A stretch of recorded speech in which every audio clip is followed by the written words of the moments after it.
Guys, welcome to my vlog. So, paluon na to ang luya. Nangugat akong kamot, oh.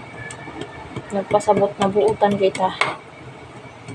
Lagit ko sa luya, kaya paluon. Igaon na to ang luya. Oh, magluto na ka.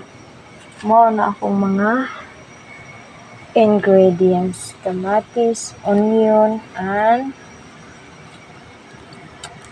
luya, ginger, and also mapainit sa tao tubig. Ready na ito mga dapat ipang lunod para. So ready naman kayo na sinigang din, guys. Sinigang isda. Lamit yung sinigang, promise.